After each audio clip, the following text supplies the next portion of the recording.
বাংলাদেশের অটোমোবাইল বাজারে নতুন প্রজন্মের ইলেকট্রিক ও প্লাগ ইন হাইব্রিড এসইউভি গাড়ির চাহিদা দ্রুত বাড়ছে।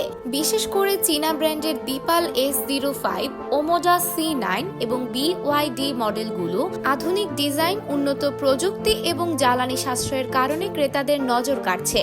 দিপাল S05 একটি প্লাগ ইন হাইব্রিড এসইউভি যা আধুনিক প্রযুক্তি ও লং রেঞ্জ পারফরমেন্সের জন্য পরিচিত।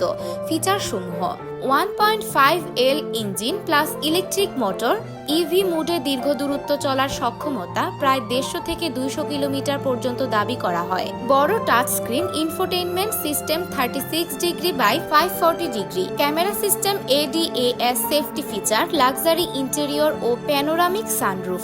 দাম প্রায় 51 থেকে 52 লাখ টাকা। ওমোডা C9 একটি প্রিমিয়াম এসইউভি যা স্টাইলিশ ডিজাইন ও আধুনিক ফিচারের জন্য জনপ্রিয়তা পাচ্ছে। ফিচার সমূহ: টার্বোচার্জ শক্তিশালী ইঞ্জিন, বড় কুপে স্টাইল এসইউভি ডিজাইন, উন্নত digital cockpit display, ADAS safety system, premium leather interior, multi drive mode system. দাম প্রায় 65 থেকে 75 লাখ টাকা। মডেল ও বাজার অনুযায়ী পরিবর্তনশীল। BYD বর্তমানে বিশ্বে অন্যতম বড় ইলেকট্রিক গাড়ি নির্মাতা প্রতিষ্ঠান, যার একাধিক মডেল বাংলাদেশে আসতে শুরু করেছে।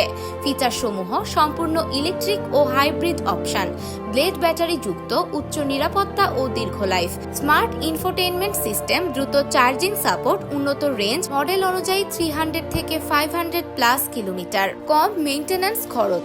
দাম মডেল অনুযায়ী প্রায় 45 লাখ থেকে 1 কোটি টাকা পর্যন্ত। বিশেষজ্ঞরা বলছেন, বাংলাদেশে চার্জিং অবকাঠামো সীমিত হলেও আধুনিক ফিচার, জ্বালানি সাশ্রয় এবং স্টাইলিশ ডিজাইনের কারণে এই নতুন প্রজন্মের এসইউভি গাড়িগুলোর চাহিদা দ্রুত বাড়ছে। দিপাল S05, ওমোডা C9 এবং BYD এই তিনটি ব্র্যান্ড ভবিষ্যতে দেশের প্রিমিয়াম অটোমোবাইল বাজারে গুরুত্বপূর্ণ ভূমিকা রাখতে পারে বলে মনে করা হচ্ছে।